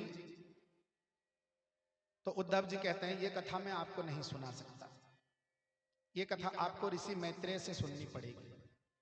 क्योंकि जब ठाकुर जी मुझे भागवत कथा का दिव्य उपदेश दे रहे थे, उसी समय मेरे निकट मैत्रेय ऋषि थे और भगवान ने उनको कहा कि जब तुम्हारे पास विदुर आएगा तो विदुर को यह कथा सुना देना। परमात्मा बहुत दयालु है, परमात्मा बहुत कृपालु है। वो सबके बारे में सोचते हैं, बस भगवान के बारे में हम नहीं सोचते। अब विदुर जी ऋषि मैत्रेय के पास जाते हैं। मैत्रेय जी से विदुर जी का भेंट होता है। भेंट होने के बाद मैत्रेय ऋषि भागवत की कथा सुनाते हैं और भागवत कथा सुनने के बाद उद्धव जी के मन में एक प्रश्न उमड़ता है। भागवत कथा सुनने के बाद अगर प्रश्न ना उमड़े तो भागवत हमने सुना ही नहीं। आप तो सब आते हैं, भागवत कथा सुन के घर चले जाते हैं। कुछ कुछ प्रश्न है, मन में प्रश्न आता है कुछ भागवत कथा को लेकर कि बस सुनना है। भजन तो बढ़िया चलता है, हमारे भावलीन वादक भैया बढ़िया बजाते हैं, नींद भी बढ़िया आती है। बंसी वाले भैया इतना सुमधुर स्वर छेड़ते हैं कि क्या बताएं। ऐसा लगता है कि जैसे खोपड़ी के पास किसी ने तकिया लगा दिया हो। तबला वाले भैया ऐसे बढ़िया तबला बजाते हैं कि सोते सोते नाचने का मन करता है। और हमारे कान्हा भाई तो जय हो करते ही रहते हैं पेड़ में। और नीरज भैया भी बीच बीच में बजाते ही रहते हैं। आनंद तो आता ही है। तो निवेदन करने का उद्देश्य था। विदुर जी के मन में एक प्रश्न उमड़ता है और वो प्रश्न क्या है? सुखाय कर्माणि करोति लोके न ते सुखं वान्यदुपारमम्बा विन्देत भूयस्तद एव दुःखं यदत्र युक्तं भगवान् वदन्ते यदत्र युक्तं भगवान् वदन्ते। सुखाय कर्माणि करोति लोके। संसार में जितने लोग हैं ना, जितने प्राणी हैं, सुख पाने के लिए ही कर्म करते हैं। सुखाय कर्माणि करोति लोके नते सुखम वान्य दुपारम। पर सुख की जगह उनको दुख क्यों प्राप्त होता है? विदुर जी का प्रश्न अत्यंत ही सुंदर है। विदुर जी स्वयं धर्मावतार हैं, यमराज के अवतार हैं। यमराज के अवतार विदुर जी हैं और विदुर जी कहते हैं कि सुखाय कर्माणि करोति लोके। के संसार में जितने लोग हैं सुख पाने के लिए कर्म करते हैं, परंतु सुख की जगह दुख क्यों मिलता है? क्योंकि उसका उत्तर देते हुए मैत्रेय ऋषि कहते हैं कि उसका खोज ही गलत है। गाय के पास जाकर कहेंगे कि गौ मैया पेट्रोल 2 लीटर दे दो, पेट्रोल मिलेगी गौ माता के पास में? नहीं। और पेट्रोल टंकी जाकर बोलेंगे दूध 5 लीटर दे दो, तो क्या पेट्रोल टंकी से हमको दूध मिलेगी? बस हम यही कर्म करते हैं। हम सुख खोजते हैं परिवार में, रिश्तेदारी में, पति में, पत्नी में, पुत्रों में, संतान में। हमसे अच्छे तो जीव जंतु हैं। गाय कभी ये नहीं कहता कि मेरे 2 बच्चे हैं, मैं जब बुजुर्ग हो जाऊंगी 2 बच्चे मेरा देखभाल करेंगे। मुर्गी कभी ये नहीं कहती कि मैंने इस बार 10 अंडे दिए हैं और मेरे 10 बच्चे मेरा लालन पालन करेंगे। कुत्ता, बिल्ली, जितने भी जीव जंतु हैं किसी से कुछ आस नहीं रखते। केवल मनुष्य ही एक ऐसा प्राणी है, इतना ज्ञान होने के बाद भी वह जीवन में मूर्खतापूर्ण कर्म करता है, दूसरों से आस लगाया हुआ बैठता है। और जो दूसरों से आस लगाता है, प्रेम करता है, ये संसार वाले सदैव दिल को तोड़ते हैं, हृदय को तोड़ देते हैं, परमात्मा नहीं तोड़ते। सच्चा प्रेम अगर करना है तो परमात्मा से करें। दिल किसी से लगाना है तो परमात्मा में दिल लगाएं। संसार वाले दिल तोड़ने के लिए सोचते नहीं हैं। यहां दिल जोड़ने के लिए समय लगता है, दिल तोड़ने के लिए नहीं। इसीलिए मनुष्य को सदैव परमात्मा में, परमात्मा से प्रेम करना चाहिए। सुखाय कर्माणि करोति लोके, लोग सुख पाने के लिए कर्म करते हैं पर सुख नहीं मिलता, क्योंकि उनकी खोज ही गलत है। अगर सुख चाहिए तो किसके पास सुख मिलेगा? किसके पास? श्रीमन्नारायण नारायण नारायण, नारायण के शरण में ही मिलेगा। श्रीमन्नारायण भजो नारायण, श्रीमन्नारायण भज मन नारायण, भवतारायण नारायण नारायण, श्रीमन्नारायण नारायण श्रीमन्नारायण नारायण नारायण, श्रीमन्नारायण भज मन नारायण, श्रीमन्नारायण भज मन नारायण, श्रीमन्नारायण नारायण नारायण, श्रीमन्नारायण नारायण नारायण। अच्छा, कुछ माताएं बहनें और हमारे भैया लोग इतने कंजूसी करते हैं कि ताली भी नहीं बजाते। और आजकल डॉक्टर लोग कहते हैं कि ताली बजाने से बीपी कंट्रोल हो जाता है। तो भले भजन में आनंद ना आए, अपने अपने बीपी कंट्रोल करने के लिए ना थोड़ा थोड़ा भजन में ताली बजा लें। और ताली बजाते बजाते क्या बोले? श्रीमन्नारायण नारायण नारायण, श्रीमन्नारायण नारायण नारायण, भज मन नारायण, श्रीमन्नारायण भज मन नारायण, श्रीमन्नारायण, श्रीमन्नारायण जपो नारायण, श्रीमन्नारायण जपो नारायण, श्रीमन्नारायण नारायण नारायण, श्रीमन्नारायण नारायण नारायण, श्रीमन्नारायण नारायण नारायण। बोलो लक्ष्मी नारायण भगवान की जय हो, बोल सत्यनारायण भगवान की जय हो। आवाज नहीं है। बोलो सत्यनारायण भगवान की। थोड़ा थोड़ा जयकारा लगाना पड़ता है कि आप में आलस ना आए। बड़ा ही प्रयास करना पड़ता है कलयुग में धर्म की व्यवस्था कराने के लिए।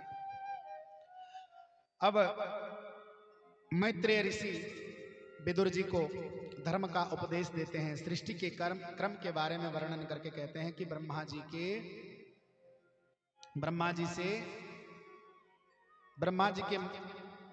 ब्रह्मा जी ने मनु और शतरूपा को जब निर्माण किया, मनु शतरूपा की सृष्टि की और उनको आदेश दिया कि आप सृष्टि का निर्माण करें।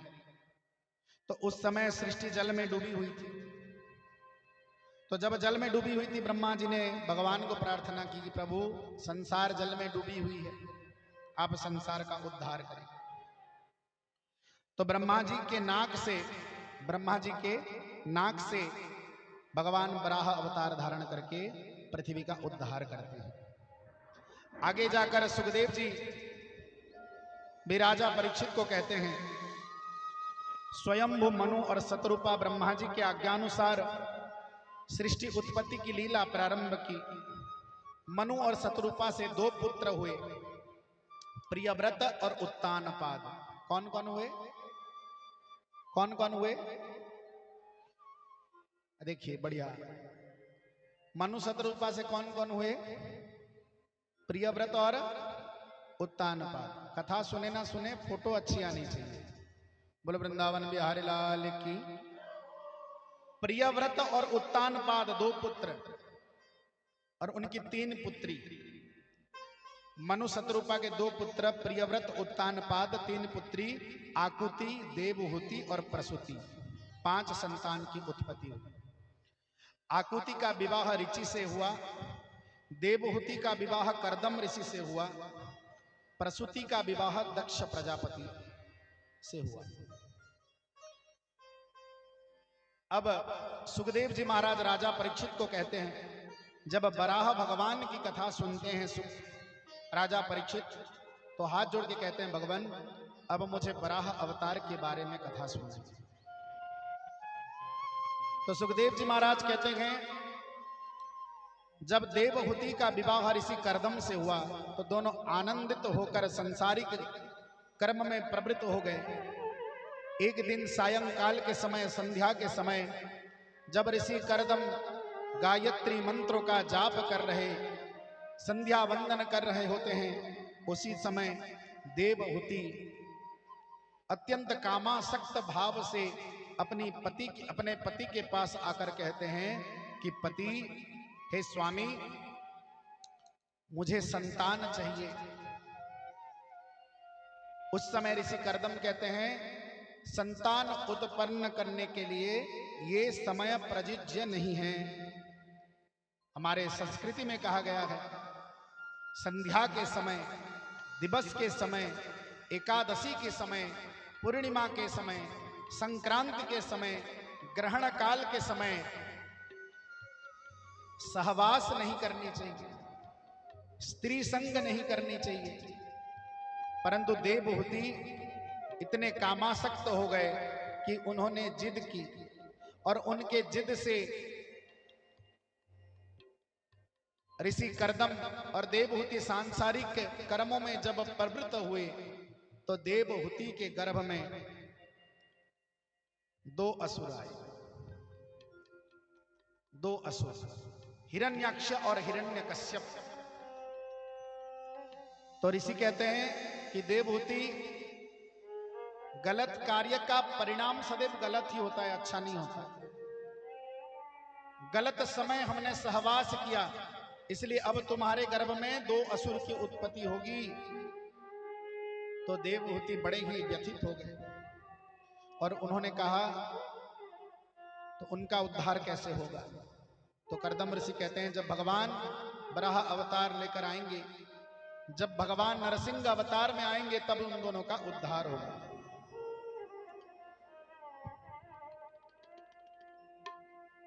अब सुखदेव जी महाराज जब यह कथा कह रहे होते हैं, तब उस समय राजा परीक्षित पूछते हैं कि ये दोनों असुर थे कौन? हिरण्याक्ष और हिरण्यकश्यप कौन थे? तो सुखदेव जी महाराज कहते हैं, एक समय की बात है, सनक, सनंदन, सनत कुमार, सनातन आदि 4 भ्राता जब भगवान विष्णु के दर्शन को वैकुंठ लोक में पहुंचे, तब भगवान विष्णु के 2 द्वारपाल जय और विजय दोनों चारों भ्राता को अंदर जाने के लिए स्वीकृति प्रदान नहीं करते, तो दोनों में बहस हो जाती है। सनत कुमार आदि 4 भ्राता और जय विजय विष्णु भगवान के दोनों द्वारपाल, दोनों का बहस हो जाता है। और जब बहस होता है, तब सनत कुमार आदि 4 भ्राता, जो स्वयं नारायण के ही स्वरूप हैं, वो श्राप दे देते हैं कि तुम दोनों असुर बन जाओ, क्योंकि तुम्हारी प्रवृत्ति असुरों जैसे हो गई है। भगवान के द्वार जाने के लिए, भगवान का द्वार सदैव संतों के लिए खुला रहता है।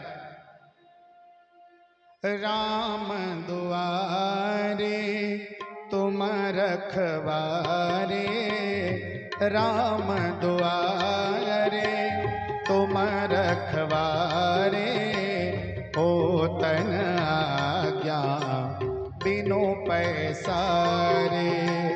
जय सिया राम, जय जय श्रिया राम, जय श्रिया राम, जय जय श्रिया राम, जय सिया राम, जय जय सिया राम, जय सिया राम, जय जय सिया राम, जय सिया राम, जय जय सिया राम, राम रखवारे, होतन आज्ञा बिनु पैसारे। राम दुआरे तुम रखवारे। आजकल कोई भी ऑफिस जाइए तो पहले दक्षिणा की आवश्यकता पड़ती है। बोलते हैं मुझे ये दे दो, मैं काम करा दूंगा आपका। बताते हैं कि नहीं? वो महाराज से मिलना है जो बड़े महाराज हैं, पहले उनके पीए से मिलना पड़ता है। पीए को एक लिफाफा पकड़ानी पड़ती है। अगर वो खुश हो गए तो बड़े महाराज से आपको मैं मिला दूंगा, चलिए। परंतु हमारे हनुमान जी ऐसे नहीं है, लालची नहीं है, घूस खाने वाले नहीं है। राम द्वारे तुम रखवारे, होत न आज्ञा बिनु पैसारे। कभी भी जाइए, बस एक शर्त है कि आपका मन निर्मल होना चाहिए, आप में श्रद्धा का भाव होना चाहिए, तो तुरंत एंट्री मिल जाती है। आज सनत कुमार आदि 4 भ्राताओं को जब जय विजय ने मार्ग में उन 4 भ्राताओं का अपमान किया, तो भगवान विष्णु स्वयं द्वार में आकर देखते हैं कि उन्हीं के द्वार में संतों का अपमान हुआ। और संतों का जब अपमान होता है तो शास्त्र कहता है संत सताए तीनों जाए। संत सताए तीनों जाए, तेज वंश और बल, ऐसे ऐसे कई गए रावण कंस कौरव। संत सताए तीनों जाए। संत महात्मा साधु माता पिता को कभी सताना नहीं चाहिए। जब संत महात्मा को सताते हैं, संत सताए तीनों जाए, तेज चला जाता है। आपके पास जो तेज है वह नष्ट हो जाता है, वंश नष्ट हो जाता है। रावण का वंश नष्ट हो गया, कंस का वंश नष्ट हो गया, तेज वंश और बल भी नष्ट हो जाता है। सत्ता नष्ट हो जाती है, सत्ता भी नष्ट हो जाती है। तेज वंश और बल, ऐसे ऐसे कई गए रावण कंस और कौरव। इसलिए संतों को नहीं सताना चाहिए। साधु संत महात्मा माता पिता गुरुजन, इनको प्रणाम करना चाहिए, इनका अभिवादन करना चाहिए। क्योंकि अभिवादनशीलस्य नित्य वृद्ध प्रसेविना, तस्य चत्वारि वर्धन्ते आयुर्विद्या यशोबलम्। अभिवादनशीलस्य, जो बुजुर्गों को प्रणाम करते हैं, साधु संतों को प्रणाम करते हैं, उनको उनकी निंदा नहीं करते। तस्य चत्वारि वर्धन्ते, उनके जीवन में 4 चीज की वृद्धि होती है। आयुर, अभी भी कोई माता पिता नाना नानी दादा दादी हैं, जब हम उनके चरण को स्पर्श करते हैं तो वो क्या कहते हैं? दो नहाओ पूतो फलो। दो नहाओ माने 1-1 लीटर दूध ले लिया अपने ऊपर गेरो, फिर दो नहाओ पूतो फलो माने सुखी रहो, जीवन में आगे बढ़ते रहो, यही आशीर्वाद मिलता है। जीवेम सरद सतम। और अभी भी कोई गांव देहात जो है यहाँ उड़ीसा में, आप जाइए किसी बुजुर्ग को अगर प्रणाम करिए तो कहते हैं बुढ़ाटे ही था। सुने ना, बुढ़ाटे ही था बोलते हैं संबलपुरी में। बुढ़ाटे ही था मतलब तुम्हारी आयु में वृद्धि हो। आयुर्विद्या, जो विनय भाव से वृद्धों को प्रणाम करते हैं उनके जीवन में विद्या की वृद्धि होती है। आयुर्विद्या यशोबलम, यश और बल की वृद्धि होती है। पर आज जय और विजय ने संतों का अपमान किया तो उनको श्राप मिल गया। जय विजय भगवान के सामने क्षमा याचना करते हैं, कहते हैं प्रभु हमसे गलती हो गई, अब कोई मार्ग बताइए। तो भगवान जी कहते हैं कि संसार में मैं अवतार लूंगा और तुम्हारा उसी समय उद्धार होगा। वही जय और विजय हिरण्याक्ष और हिरण्यकश्यपु होके आते हैं, दंतवक्त्र शिशुपाल होकर आते हैं, रावण और कुंभकर्ण बन के आते हैं। अब देवहूति के गर्भ में हिरण्याक्ष और हिरण्यकश्यप की उत्पत्ति होती है। बोलो वृंदावन बिहारी लाल की जय, बोलो आनंद कंद भगवान की। हिरण्याक्ष, हिरण्याक्ष का अर्थ क्या है? हिरण्य माने सोना, आंख माने नेत्र, जिसके आंख में केवल सोने ही सोने दिखते हो, सोने का चमक केवल जिसको दिखता हो वो हिरण्याक्ष है। हमको केवल लोभ ही दिखता है संसार में, लोभ। और जिसके मन में लोभ बैठा हो वही हिरण्याक्ष है। हिरण्याक्ष बहुत अधर्म करता है। पृथ्वी का जितना धन सब लेकर समुद्र के भूगर्भ में छुपा देता है, और जब पूरे पृथ्वी को समुद्र गर्भ में डुबा देता है तो सभी भगवान को प्रार्थना करते हैं कि प्रभु, जब जब संसार में अधर्म होता है आप ही सब संतों का, गौ माता का, मनुष्य जन का उद्धार करते हैं, तो आप आकर प्रभु इस विपदा से हम सबका उद्धार करें। सबकी स्तुति के क्रम भगवान बराह अवतार धारण करते हैं। भयंकर युद्ध होता है, उस युद्ध में हिरण्याक्ष की मृत्यु हो जाती है और भगवान पुनः पृथ्वी को अपने स्थान पर स्थापित करते हैं। बोल बराह नारायण भगवान की। सुकर रूप प्रभु मीना शरीरा, जय जय देव हरे, जय जय देव हरे। श्रिता कमला कुच मंडन धृत मंडल, कलित ललित बनमाल, जय जय देव हरे। हरे कृष्ण राधे गोविंद गोपाल, जय जय देव हरे।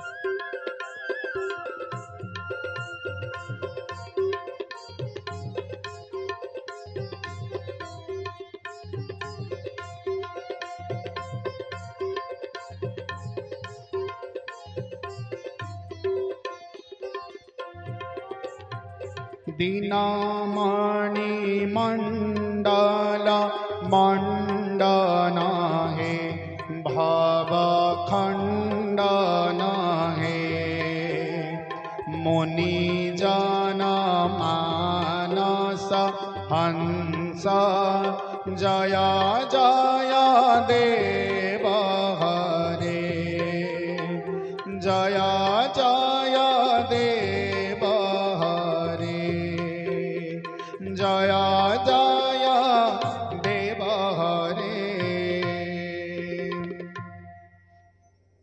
भगवान वराह रूप में पृथ्वी का उद्धार करते हैं और आगे जाकर जब हिरण्याक्ष का वध हो जाता है तो हिरण्यकश्यप अत्यंत क्रोधित हो जाता है और नारायण के साथ युद्ध करने के लिए, वो तपस्या करने के लिए चला जाता है। आगे जाकर सुखदेव जी महाराज कथा को आगे बढ़ाते हुए सुखदेव जी महाराज राजा परीक्षित को कहते हैं,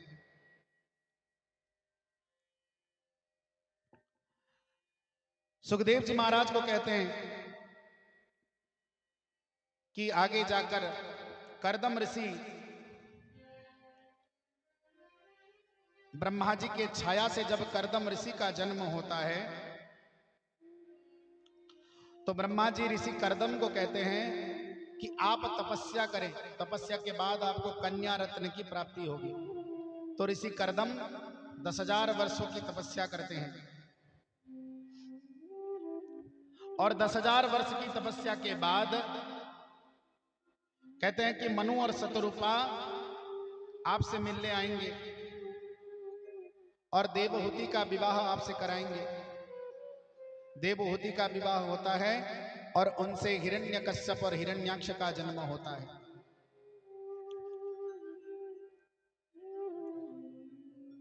हिरण्याक्ष का जन्म होने के बाद कर्दम ऋषि का विवाह जब देवहूति से होता है, वो 12 वर्ष की तपस्या करते हैं और तपस्या के बाद ब्रह्मचार्य का पालन करने के बाद उनके यहाँ 9 कन्या रत्न की प्राप्ति होती है। और उस कन्या रत्न, उन्हीं कन्याओं का विवाह अनुसया, अरुंधति जैसे दिव्य कन्याओं का विवाह अत्रि, वशिष्ठ आदि ऋषियों के साथ किया जाता है। बोल वृंदावन बिहारी लाल की जय।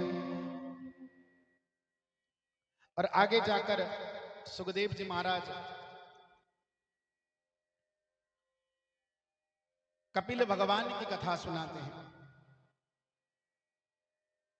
कपिल भगवान की कथा सुनाते हुए कहते हैं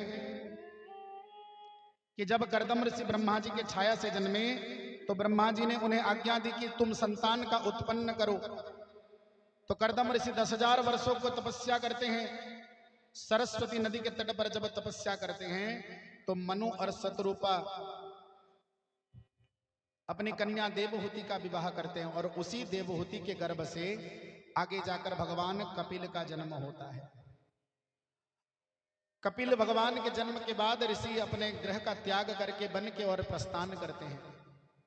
प्रस्थान करने के बाद माता देवहूति बड़े ही चिंतित भाव से अपने पुत्र के पास आकर कहती है कि इस संसार की मोह माया से, इस संसार के मोह माया के चक्कर में मैं उब गई हूं। इंद्रियों ने मुझे बहुत भटकाया है। शरीर से पीड़ा, मन से पीड़ा निरंतर मिलती रही। इसलिए हे पुत्र, मुझे कल्याण का मार्ग प्रशस्त करो।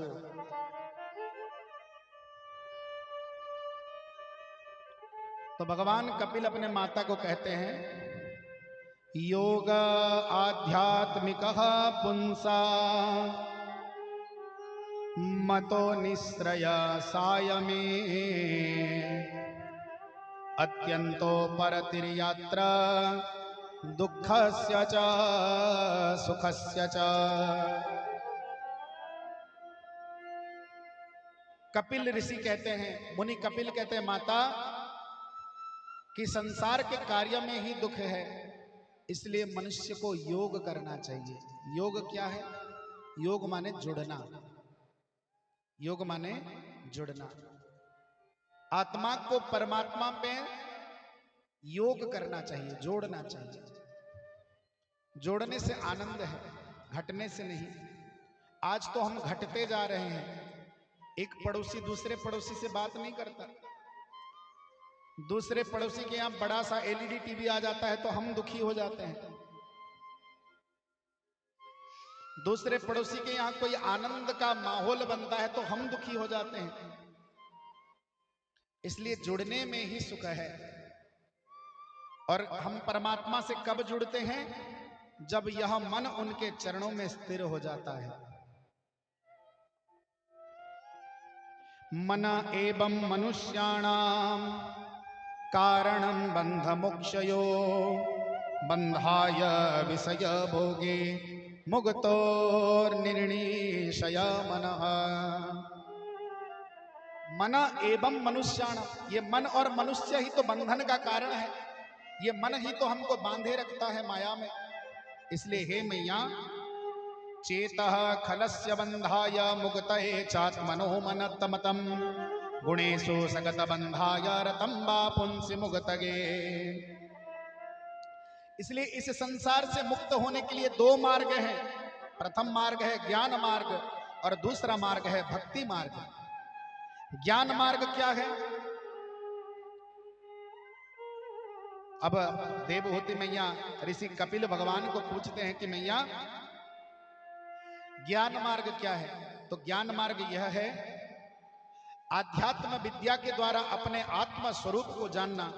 जम, नियम, ध्यान, धारणा, प्रत्याहार, समाधि जैसे क्रिया को करते हुए भगवान को जानना, ये बड़ा ही कठिन मार्ग है। यम, नियम, ध्यान, धारणा करना बड़ा ही कठिन मार्ग है। महाराज हमसे तो 2 घंटा बैठ के भागवत सुना नहीं जाता, यम नियम करना तो बहुत कठिन है, तो क्या किया जाए? दूसरा है भक्ति मार्ग। भक्ति मार्ग क्या है?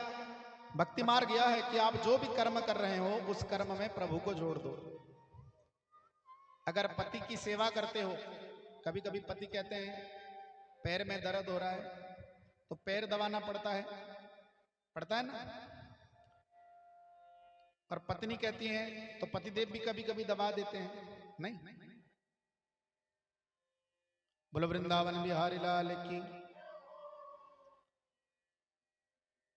जब पति का पैर दबा रहे हैं तब अपने आप को लक्ष्मी समझ लीजिए, और आप सोचिए कि मैं पति नहीं, मैं नारायण की सेवा कर रही हूं।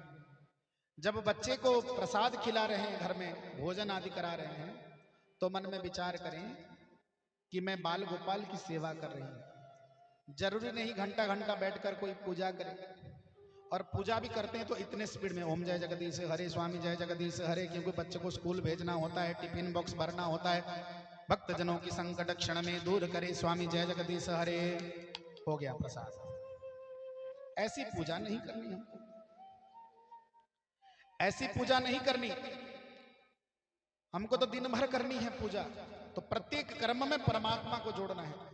जब सब्जी आप काट रहे हैं तो सोचो कि मैं भगवान के लिए भोग बना रही हूं। प्रत्येक कर्म में भगवान को जोड़ना ही योग है, भक्ति है। हरि व्यापक सर बत्र समाना, हरि व्यापक सर वत्र समाना, प्रेम ते प्रगट होई में जाना। जय सिया राम, जय जय सिया राम, जय सिया राम, जय जय सिया राम। बोलो सियावर रामचंद्र भगवान की। अब सुखदेव जी महाराज राजा परीक्षित को कहते हैं, इसलिए भक्ति भी श्रेष्ठ मार्ग है। भक्ति से भगवान को पाया जा सकता है। भक्ति रहता है तो भगवान कभी ना कभी जीवन में आते हैं। माता सबरी बचपन से भगवान का नाम लेती रही, परंतु कभी भगवान को छोड़ा नहीं। पर हम थोड़ा उल्टा करते हैं। हम सोमवार के दिन महादेव जी के पास जाते हैं। सावन का महीना था तो बेल पत्र नहीं मिला, जंगल में जितने बेल पत्र थे सब खत्म हो गया। अब जिसको देखो सब भोले बाबा के पीछे दौड़े। आजकल बड़े बड़े कथाकार भी बढ़िया बढ़िया टोटका सिखाते हैं, कभी लौंग चढ़ाओ, कभी इलायची चढ़ाओ, कभी मिश्री चढ़ाओ, कभी हल्दी चढ़ाओ, बढ़िया बढ़िया टोटका सिखाते हैं। और वो टोटके के चक्कर में चलो जो भी हो, लोग कम से कम मंदिर जाते हैं।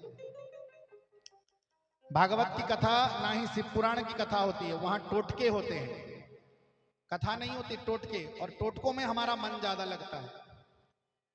ये टोना टोटका जो है ना, इसमें ज्यादा मन है, प्रभु के प्रति भक्ति नहीं।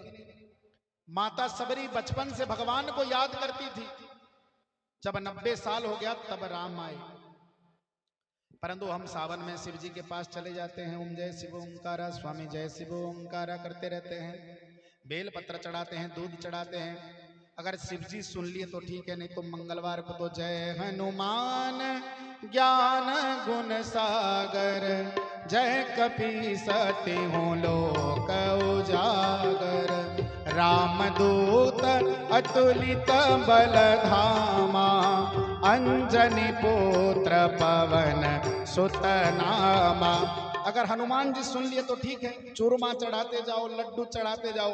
हनुमान जी अगर रीच गए तो ठीक है, नहीं तो बुधवार को तो गणेश जी हैं। जय गणेश जय गणेश जय गणेश देवा, माता जाकी पार्वती पिता महादेवा। जय गणेश जय गणेश जय गणेश देवा, माता जाकी पार्वती पिता महादेवा।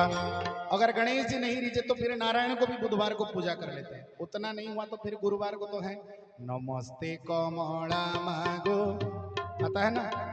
पहले तो उड़िया लोग करते थे, आजकल बाहर वाले भी करते हैं, क्योंकि लक्ष्मी सबको चाहिए ना। नमस्ते कमला मागो सागर दोलणी नमस्ते नमस्ते लक्ष्मी विष्णु घरणी नमस्ते कमला मागो अति दयावती स्थावर जंगम कीट आदि पाळो नीति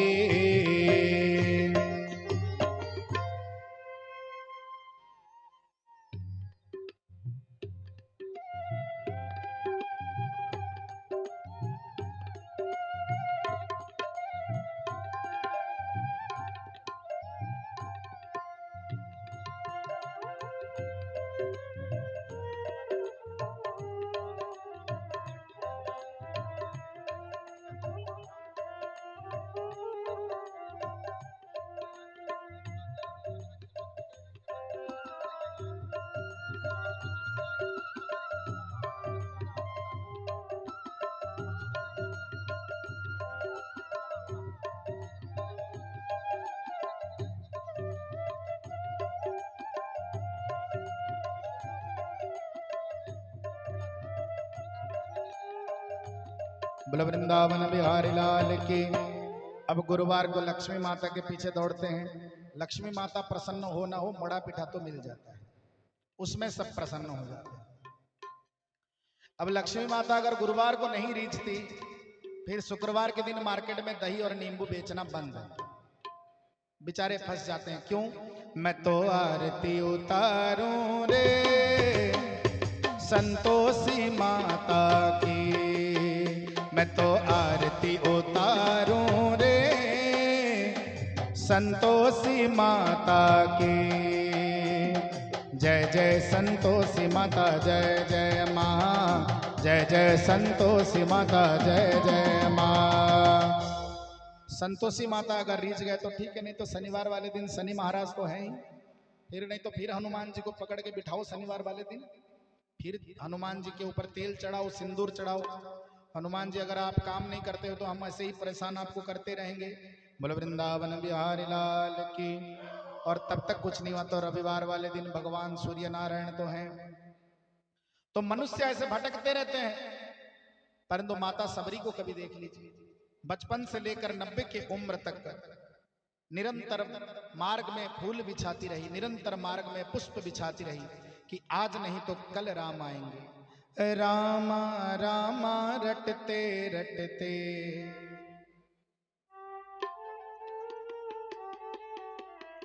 निरंतर माता सबरी। गुरु मातंग ने कहा कि सबरी तू साधना करती रहना, आज नहीं तो कल राम तेरे द्वार आएंगे। तो निरंतर माता पुष्प बिछाती रही और कहती रही क्या? रामा रामा रटते रटते बीती रे उमरिया, रामा रामा रटते रटते बीती रे उमरिया। रघुकुल नंदन कब आओगे, रघुकुल नंदन कब आओगे, बीती रे उमरिया। रामा रामा रटते रटते बीती रे उमरिया, रामा रामा रटते रटते। अब निरंतर राम रटती गई। एक समय ऐसा आया कि भगवान राम उनके यहाँ गए, क्योंकि निर्मल मन हो तो रघुनायक सबरी के घर जाते, शाम सूर के बाह पकड़ते, साग विदुर घर खाते।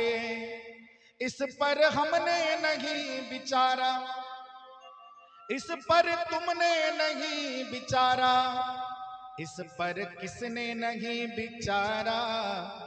कैसे आएंगे श्री राम, कैसे आएंगे श्री राम। अब तक गंदा पड़ा द्वारा, अब तक गंदा पड़ा द्वारा। कैसे आएंगे श्री राम, कैसे आएंगे श्री राम। हमने आंगन नहीं बुहारा, मने आंगन नहीं बुहारा, कैसे आएंगे भगवान, कैसे आएंगे भगवान।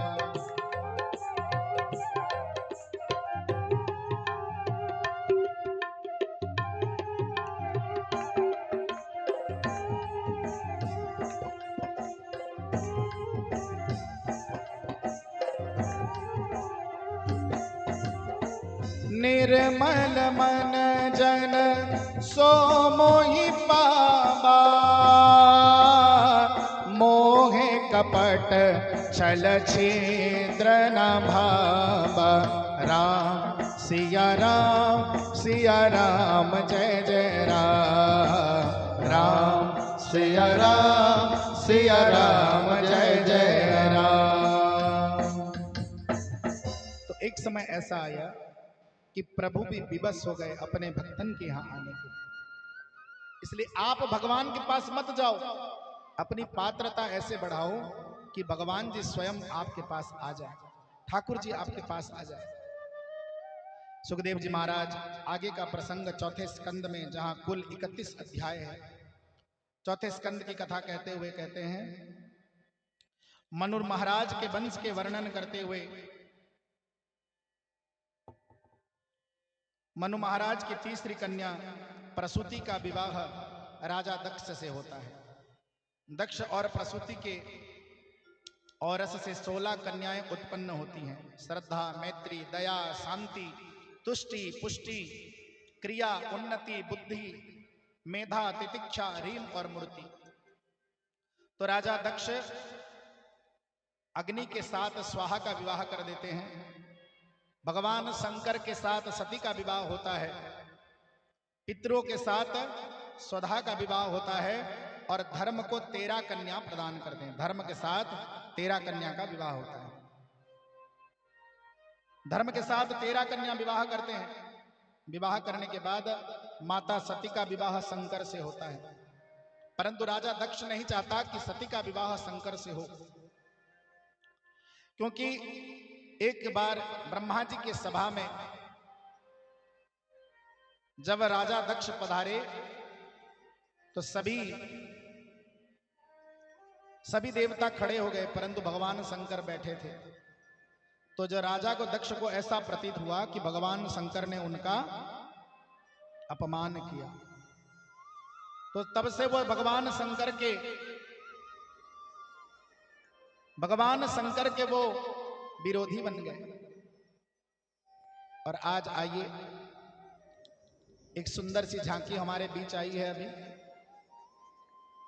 भक्त प्रहलाद और भगवान नरसिंह का चरित्र आगे सुनेंगे, परंतु पहले आइए झांकी का दर्शन कर लेते हैं। बोल वृंदावन बिहारी लाल की।